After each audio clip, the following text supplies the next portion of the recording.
Morning to all of you guys. This is Kailash Sharma. Sikar academy Raut sir के YouTube channel पर एक बार फिर से आपका स्वागत है। सबसे पहले इस यूट्यूब चैनल पर जो कोई भी नया है वो इस चैनल को सब्सक्राइब कर ले, जिससे आपको लेटेस्ट क्लासेस का नोटिफिकेशन मिलता रहेगा। और इसके अलावा जिन किसी को आपके क्लासमेट्स को इन्फॉर्म नहीं क्लासेस का, उनको क्लासेस पे इन्फॉर्म कर दीजिए। इसके बाद अपने स्टार्ट करते हैं अपनी +2 की केमिस्ट्री का नेक्स्ट पार्ट।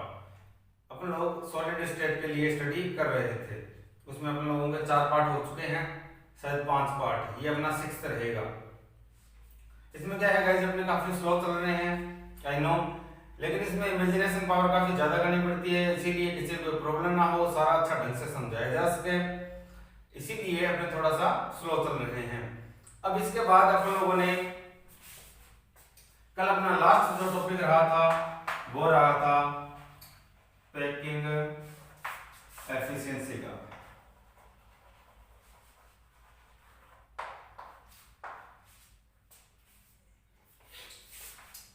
पैकिंग एफिशिएंसी के लिए मैंने आपको बताया था गाइस कि इसका अपना एक फॉर्मूला लिखा था,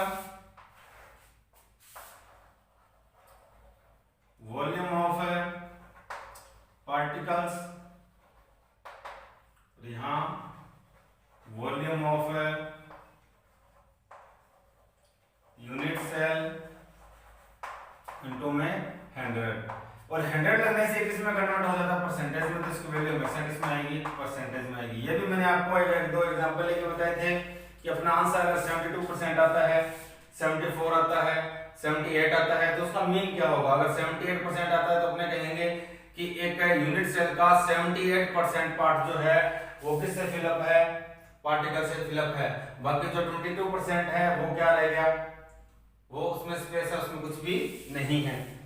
तो इसके बाद अपने बात करेंगे अलग अलग तरह के जो यूनिट सेल्स हैं, उन यूनिट सेल के लिए पैकिंग एफिशिएंसी की वैल्यू को फाइंड करेंगे। यहां से ऐसे मानो कि अपने इस लेसन में रियली एंटर कर रहे हैं। अभी तक तो इसका ओनली बेस तैयार कर रहे थे, एफसीसी क्या होती है, बीसीसी क्या होती है, एंड स्टैंडर्ड सेल क्या होती है, ये सब कुछ अपन लोगों ने पढ़ा था। कंस्टिट्यूएंट पार्टिकल्स क्या इंपॉर्टेंट रोल प्ले करते हैं, उनको किस तरह अपने फॉर्म करते हैं, ऐसा सब कुछ अपने कर रहे थे। लेकिन अभी अपने क्या करेंगे, मेन इस लेसन में एंटर कर रहे हैं, तो अपना यहां से फर्स्ट क्या रहेगा, अपने फाइंड करेंगे packing efficiency of primitive unit cell. इसको गाइस आपको ढंग से समझना है, अगर आपके अच्छे से समझ में आ जाता है तो इस लेसन में कभी भी कोई किसी तरह की प्रॉब्लम नहीं आती। तो first of all, if we find to packing efficiency of primitive unit cell, then we have to shape of a primitive unit cell। अपने को primitive unit cell के बारे में मालूम होना चाहिए।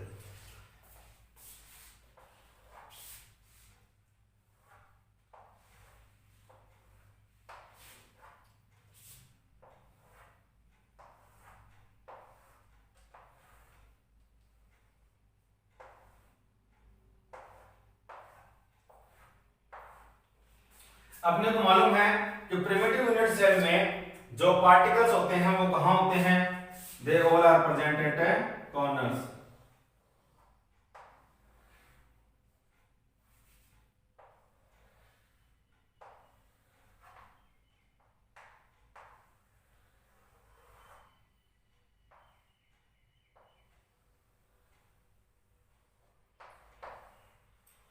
इस तरह कहां होते हैं गाइस, ये कॉर्नर पर अवेलेबल होते हैं। इसी तरह इस कॉर्नर पे भी होंगे, इस कॉर्नर पे भी होंगे, इस कॉर्नर पे भी होंगे और इस कॉर्नर पे होंगे।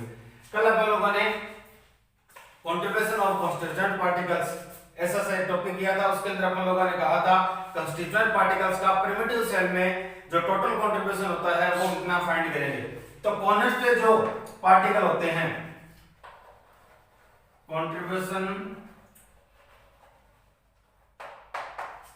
of particle that present at the corner।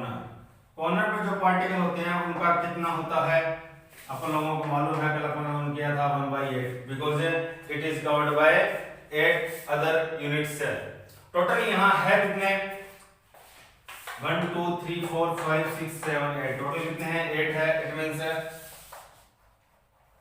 Total जो कंट्रीब्यूशन हो गया पार्टिकल्स का इस अपन लोगों ने एग्जांपल लिया है प्रिमिटिव यूनिट सेल का, उसमें कितना हो गया टोटल पार्टिकल्स कितने हैं 8 है। और सिंगल वन का कंट्रीब्यूशन कितना है 1/8, 8 से कैंसिल हो जाता है, अपना आंसर क्या आता है 1। इट मींस अगर आप कहोगे इसमें जो टोटल कंस्टिट्यूएंट पार्टिकल्स हैं जो इसके अंदर वो कितना रहेगा 1 रहेगा। कितना रहेगा 1 रहेगा। इन सभी का टोटल कंट्रीब्यूशन कितना है 1 है। अपना फॉर्मूला क्या था, अपना फॉर्मूला था पैकिंग एफिशिएंसी का।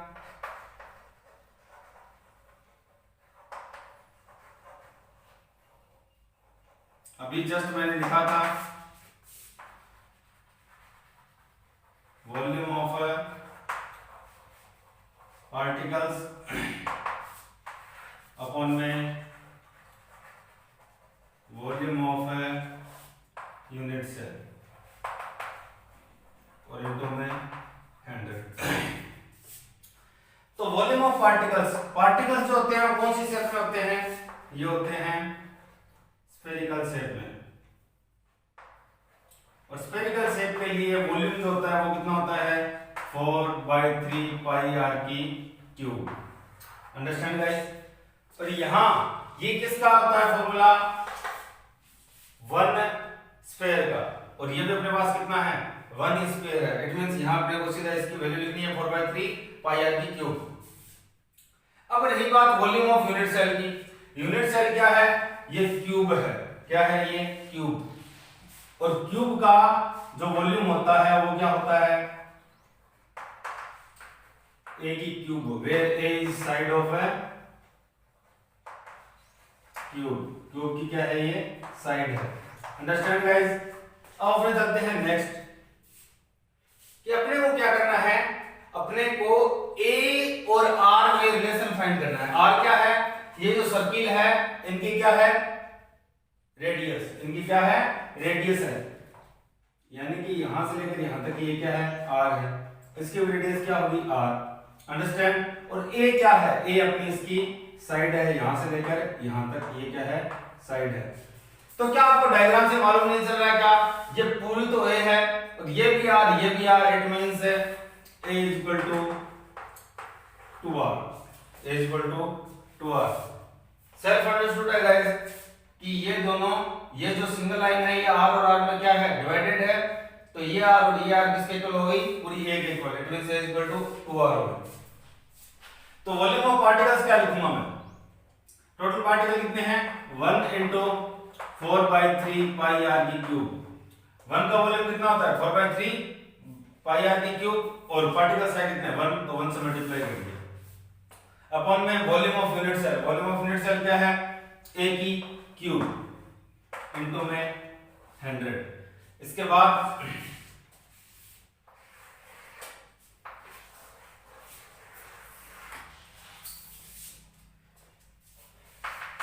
1 को मल्टीप्लाई करेंगे तो सेम आंसर रहेगा 4/3 पाई आर की क्यूब अपॉन में a इक्वल टू क्या है 2r। तो एक जगह क्या लिख देता हूं मैं 2r, तो 2r की क्यूब इनटू में 100। तो 4/3 इनटू में पाई की वैल्यू क्या है 22/7 इनटू में r की क्यूब अपॉन में क्या रहेगा गाइस, अपॉन में रह गया 2 की क्यूब कितनी होती है 8 और r की क्यूब भी r की क्यूब होगी इनटू में 100। 4 2 जाए r क्यूब से r क्यूब कैंसिल 2 11 जाए। Understand guys. 11 को 100 से मल्टीप्लाई किया तो क्या आंसर आया अपना 1100 अपॉन 7 को 3 से किया तो 7 3 जाए। डिवाइड आप कंप्लीट कर सकते हो।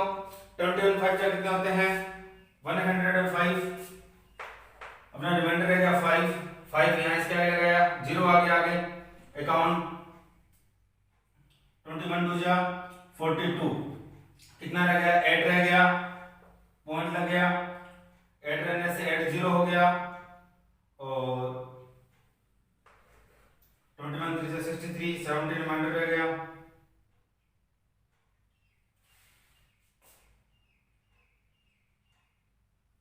इसके आगे जो वैल्यू आएगी वो किससे आएगी 25, कितना आगे रह जाता है 17 रह जाता है रिमाइंडर, 17 का क्या रहेगा 0, और 21 को 170 से आप अगर डिवाइड करते हो तो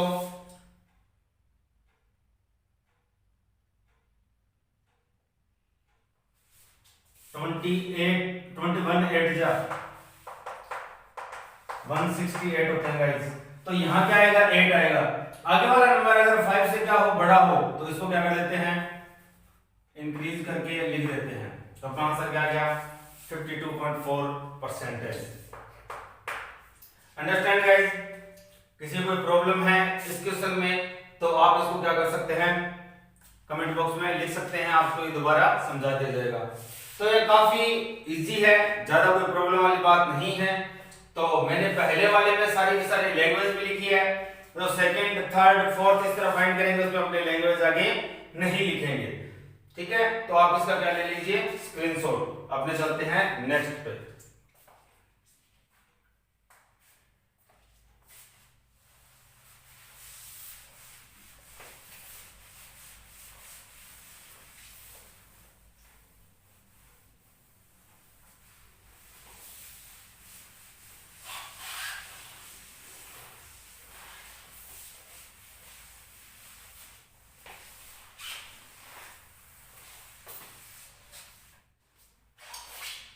अब अपने गाइस फाइंड करेंगे packing efficiency of FCC. First of all we have to know all about particles that are present in FCC. FCC के लिए मैं इस तरह पहले इसकी स्ट्रक्चर बना लेता हूं।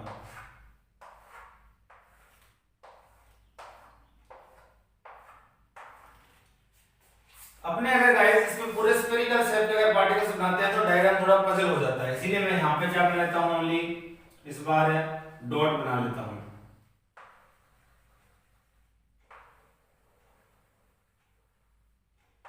और यहां एक बीच में भी प्रेजेंट होगा।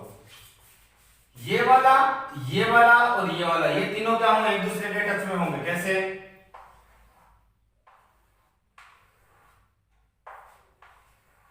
इस तरह। और ये यहां एक पार्टिकल है और यहां एक पार्टिकल है। ये दोनों टच में हो या ना हो, ये दोनों टच में हो या ना हो, इससे अपने को लेना नहीं है और ये टच में भी नहीं हो पाते।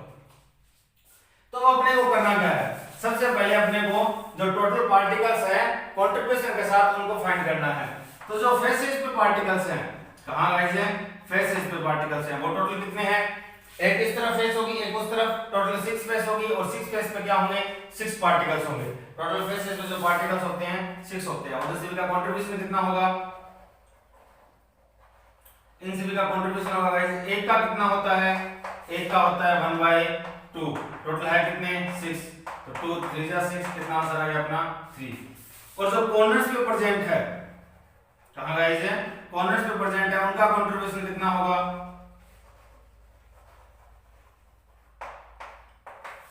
उनका कंट्रीब्यूशन अपने लास्ट टाइम पढ़ चुके हैं, उससे पहले पढ़ चुके हैं, मैं इसीलिए डायरेक्ट लिख देता हूं। कितना रहेगा 1, बिकॉज़ टोटल पार्टिकल कितने हैं 8 हैं। उसके बाद है टोटल पार्टिकल्स विद कंट्रीब्यूशन कितने हो गए 3 + 1 = 4।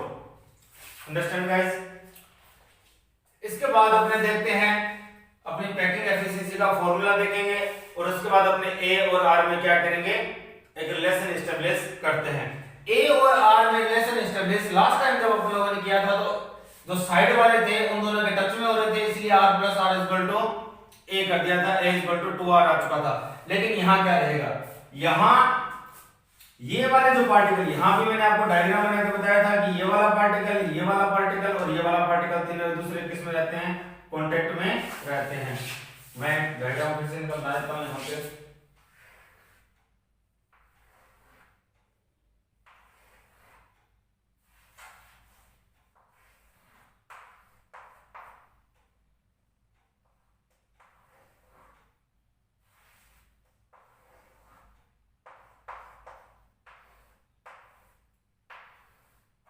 इस तरह अगर इस फेस को एक तरफ वाले फेस को मैं लेके चलूं और इस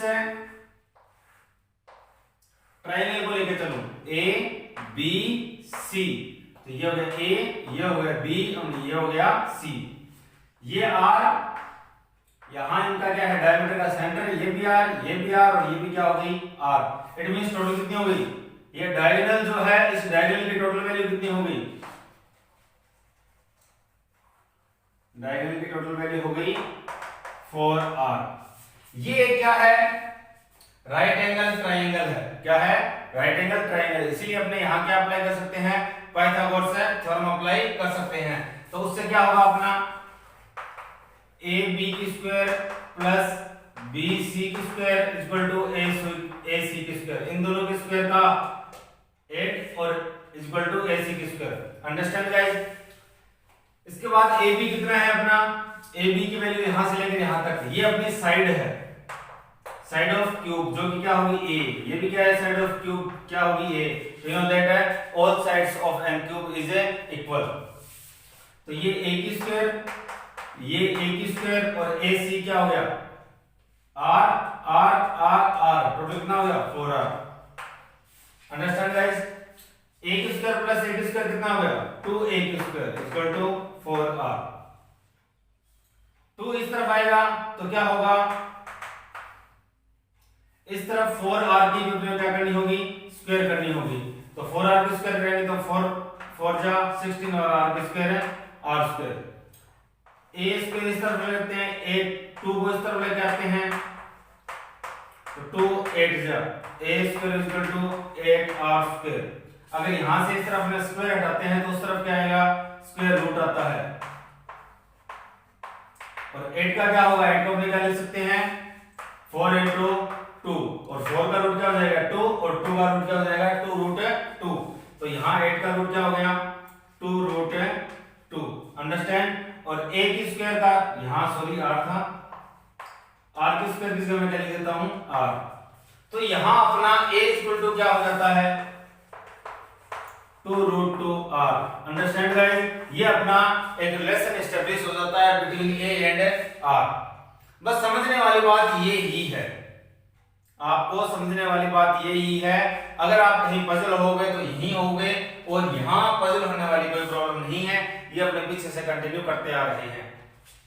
तो यहाँ आपके समझ में आ गया होगा कि अपन लोगों ने ये ट्रायंगल लिया, राइट एंगल ट्रायंगल। इसके अंदर अपन लोगों ने यहाँ ये पार्टिकल गेस किया, यहाँ पार्टिकल गेस किया, यहाँ पार्टिकल गेस किया, इमेजिन किया है, और इस तरह पार्टिकल गेस किया तो इस पूरी लेंथ क्या आ गई, ए जो डायगोनल है वो क्या आ गया 4r। AC इक्वल टू क्या आ गया 4r आ गया। उसके बाद अपन लोगों ने इसको राइट एंगल ट्रायंगल कंसीडर कर रखा था। यहाँ पाइथागोरस थ्योरम अप्लाई करते हैं तो इससे क्या होता है, ये परपेंडिकुलर प्लस बेस आ गया और ये हाइपोटेन्यूज आ गया। तो perpendicular square plus base square equal to hypotenuse square हो गया। AB की स्क्वायर, AB की वैल्यू क्या है साइड है A, और BC भी क्या है साइड है, और डायगोनल क्या लिखेगा था आप लोगों ने 4r इसकी वैल्यू निकाली। इसको अपने जब आगे सॉल्व करते हैं तो इक्वल टू क्या आता है 2 रूट 2r। अब यहाँ ये वैल्यू पुट करनी है।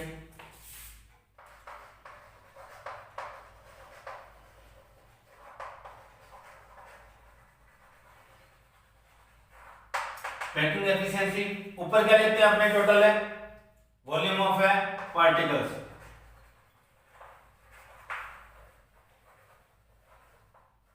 नीचे क्या लिखते हैं, वॉल्यूम ऑफ है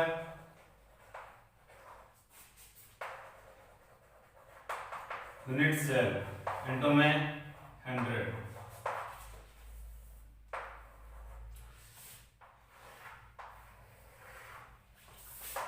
volume of particles, volume of particles spherical shape होता है, इसका वॉल्यूम क्या होता है 4/3 पाई r की क्यूब। अब यहां तो ये तो सिंगल का है, लेकिन टोटल पार्टिकल्स कितने फाइंड हुए 4 से मल्टीप्लाई कर दिया। वॉल्यूम ऑफ यूनिट सेल क्या होगा a की क्यूब इनटू में 100। अब अपने करना क्या है 4 4 जा 16/3 इनटू पाई r की क्यूब अपॉन में a की क्यूब है। a की क्यूब, a की वैल्यू क्या आई है 2 रूट 2, और आगे क्या है r को क्या लगा दिया, इसके ऊपर क्या लगा दिया क्यूब, और इनटू में 100। 16/3 इनटू में पाई रूट 3, ये r की क्यूब अपॉन 2 रूट 2। इसको सॉल्व करते हैं इनकी क्यूब, जा 4, 4 टू जा 8, रूट 2 टू जा रूट 2, इट मींस कितना होगा, ये हो गया 2, तो 8 टू जा 16 और आगे क्या रह गया रूट 2, तो इसकी वैल्यू कितनी आ गई 16 रूट 2 और r की क्यूब इनटू में 100। अंडरस्टैंड गाइस, r क्यूब से r क्यूब कैंसिल हो जाएगा, 16 से 16 कैंसिल हो जाएगा।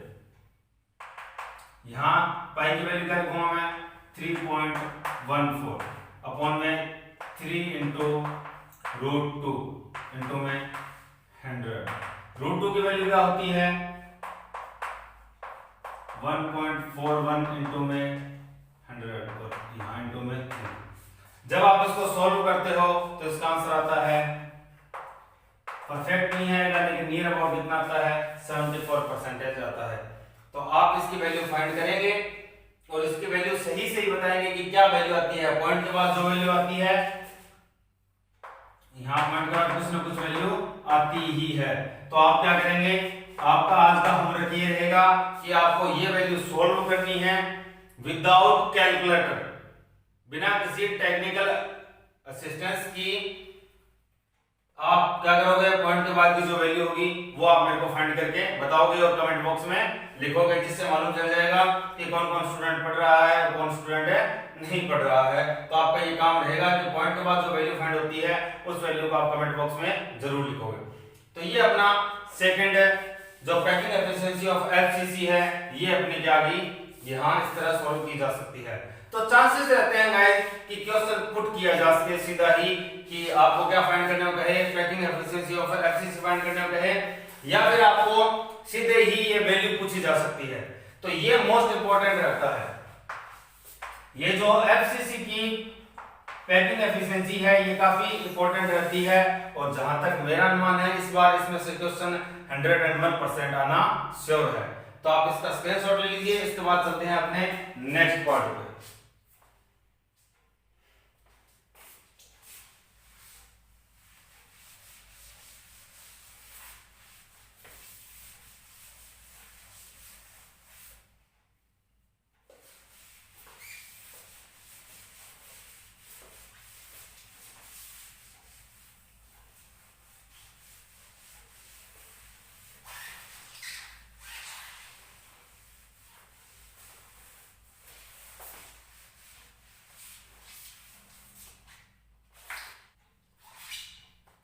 इसके बाद अपना है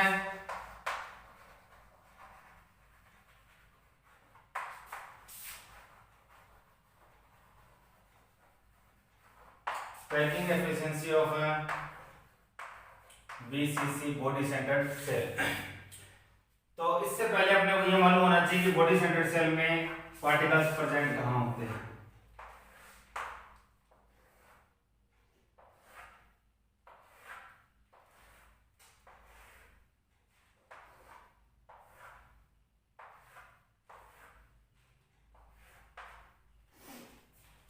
अंडरस्टैंड गाइस। अब यहां पार्टिकल्स के लिए अपने क्या करते हैं, फिर से डॉट कंसीडर कर लेते हैं।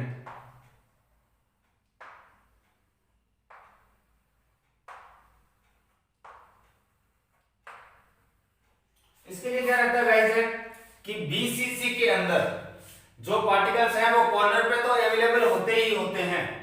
They all are present at the corners as well as in the centre point of a unit cell. एक कहां होता है, यूनिट सेल के सेंटर में भी यहां होता है।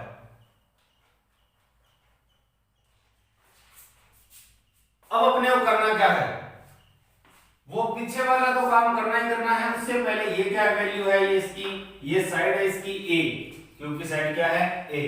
यहां से अपने क्या फाइंड करेंगे, यहां से अपने वापस फाइंड करेंगे ए और आर के बीच में एक relation. We have to find relation between a and r. अब यहां से ए और आर का कैसे मालूम चलेगा, यहां अपना जो अपने राइट एंगल ट्रायंगल लेंगे वो ये लेंगे।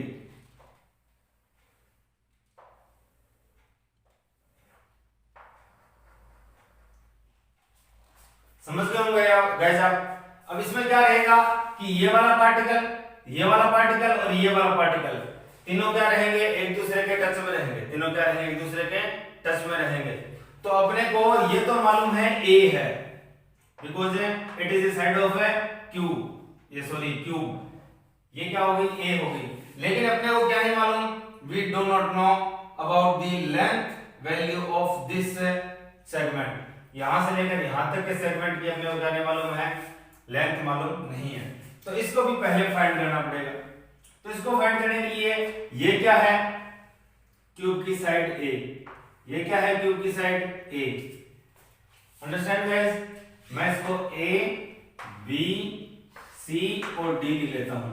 तो पहले अपने बात करें किसकी, ट्राइंगल बी सी डी की। इसमें हमें क्या फाइंड करना है, बी एंड डी। ये राइट एंगल ट्रायंगल है, तो अपने यहाँ पे अप्लाई कर सकते हैं, पाइथागोरस थ्योरम अप्लाई कर सकते हैं। तो क्या रहेगा, perpendicular square plus base square is equal to hypotenuse square. तो यहाँ परपेंडिकुलर किसी को फाइंड कर सकते, किसी को भी कंसीडर कर सकते हो, बीसी को कर सकते हो, डीसी को कर सकते हो, जो सेकंड है वो क्या रह जाएगा, बेस रह जाएगा। तो क्या होगा, बीसी स्क्वायर प्लस सी डी स्क्वायर या DC square is equal to BD डी स्क्वायर। समझ में आ गई होगी गाइस आपके बात।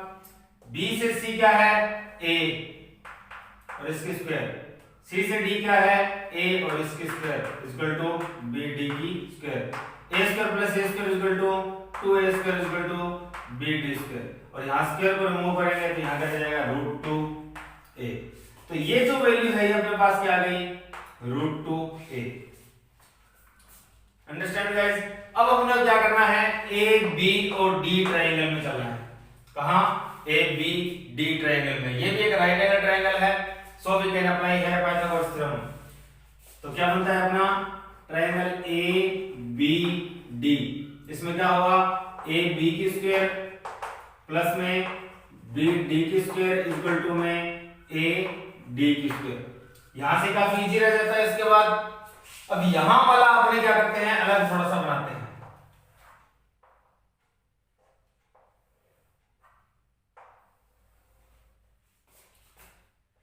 ये कौन सा पॉइंट अपना डी, ये पॉइंट कौन सा अपना ए और ये वाला पॉइंट कौन सा अपना बी। तो यहां पार्टिकल्स कुछ इस तरह होते हैं।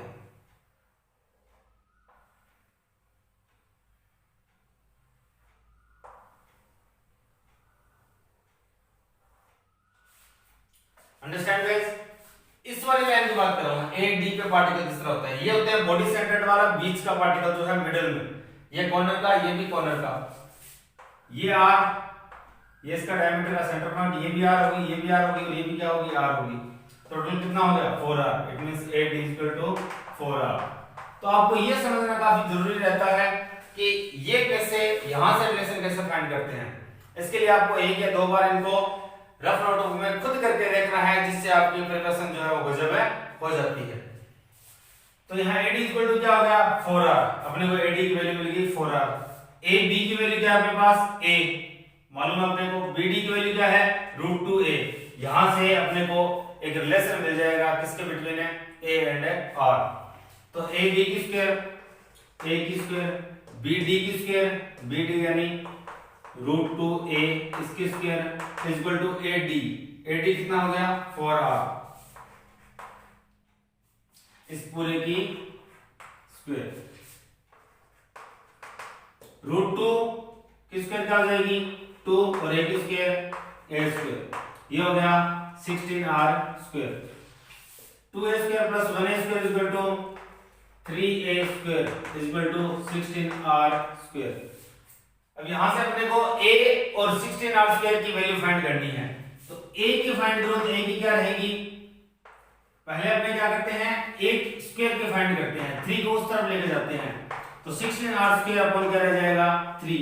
और अब यहां से जब स्क्वायर रिमूव करते हैं तो यहां इसके ऊपर क्या जाएगा, रूट आ जाता है 16r स्क्वायर अपॉन 3। और यहां से A की वैल्यू क्या आ जाएगी, 16 की रूट क्या होगी 4 और 3 की रूट √3 लिख देते हैं और r स्क्वायर का रूट क्या होगा, r होगा।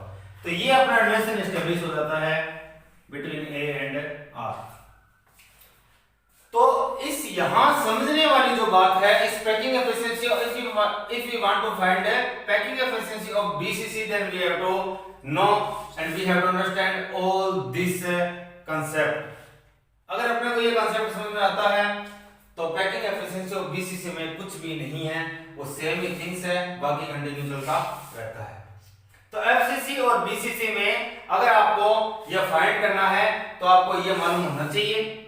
ये ढंग से करेंगे आप, मैं इसको एक बार फिर से समझा देता हूं कि अपने को यहां इस बार है मिडिल में क्या है, क्या पार्टिकल है। मिडिल में पार्टिकल होने की वजह से अपना राइट एंगल ट्रायंगल जो है वो इस तरह बनता है। तो ये जो लाइन है B to D, it means BD, तो इसकी अपने को वैल्यू मालूम नहीं है। तो इसकी वैल्यू मालूम करने के लिए अपने क्या करते हैं, एक एक्स्ट्रा राइट एंगल ट्रायंगल लेते हैं। वो कौन सा रहेगा, BCD। यहां से अपने क्या करते हैं, पाइथागोरस थ्योरम को अप्लाई करते हैं, जिससे BC² + DC² = BD² यहां बन जाता है। उसके बाद अपने को BD की वैल्यू हमें मिल जाती है √2a। इसके बाद अपने को अपना जो राइट एंगल ट्रायंगल है ABD, इसको अपने अलग लिख लेते हैं ABD। यहाँ अपने A और D पे जो ट्रायंगल जो पार्टिकल्स है उनको यहाँ अपने फॉर्म करते हैं। उसके बाद अपने को मालूम चलता है कि AD = क्या है, 4r है। उसके बाद इस राइट एंगल ट्रायंगल में फिर से क्या लगाते हैं, अपने पाइथागोरस थ्योरम लगा देते हैं, जो क्या बनती है AB² + BD² = AD², because we know that in right angle triangle ABD hypotenuse is AD, तो अपने क्या लिखेंगे आगे AD² लिखेंगे इक्वल टू में। आपको बस यही ध्यान देना है कि आप हाइपोटेनस जो है वो परपेंडिकुलर को कंसीडर नहीं करना है, अदरवाइज प्रॉब्लम ही प्रॉब्लम होगा, सारा ही क्रैश हो जाएगा सिस्टम। इसके बाद क्या रहता है, इसके बाद ये सारी वैल्यू फाइंड करते हैं, तो A इक्वल टू क्या आता है 4r/√3। अब सेम कॉन्सेप्ट है, पहले टोटल पार्टिकल्स फाइंड करने हैं। क्या फाइंड करने हैं, total particle. Total particle find करते हैं, तो टोटल पार्टिकल के लिए क्या सिस्टम रहता है, पहले कॉर्नर्स के देखते हैं। किसके देखते हैं गाइस, कॉर्नर्स के। कॉर्नर पे वही टोटल पार्टिकल कितने हैं, 8। 1 का कंट्रीब्यूशन कितना होता है, 1/8। तो 8 का कंट्रीब्यूशन कितना हो गया, 1/8 × 8 = 8 to 8 कैंसिल हो जाएगा, आंसर कितना आ जाएगा 1। तो टोटल कितना हो गया 1। बॉडी वाला देखते हैं, जो मिडिल पार्ट में है उसका कंट्रीब्यूशन, तो वो तो किसी और के टेस्ट में है ही नहीं। जो बॉडी सेंटर्ड होता है उसका पूरा कंट्रीब्यूशन क्या रहता है, 1 का 1 रहता है, तो इसका क्या हो गया 1। तो टोटल कंट्रीब्यूशन कितना हो गया, तो टोटल पार्टिकल 2। ये वैल्यू फाइंड कर ली। इसके बाद अपनी पैकिंग एफिशिएंसी। पैकिंग एफिशिएंसी के लिए सेम अपना क्या है फॉर्मूला, वॉल्यूम ऑफ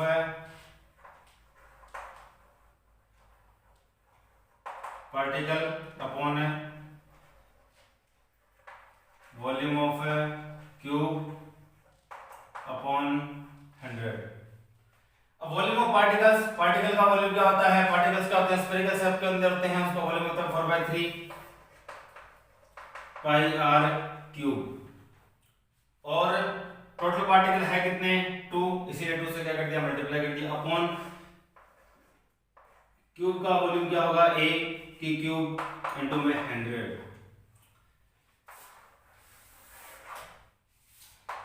2 4 जा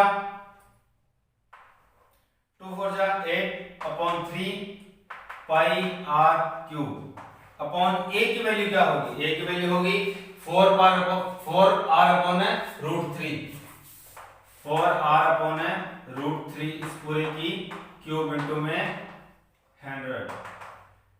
8/3 πr³, इसको ऐसे कैसे लिखते हैं, 4 की क्यूब कितनी होगी गाइस, 4 की क्यूब हो जाएगी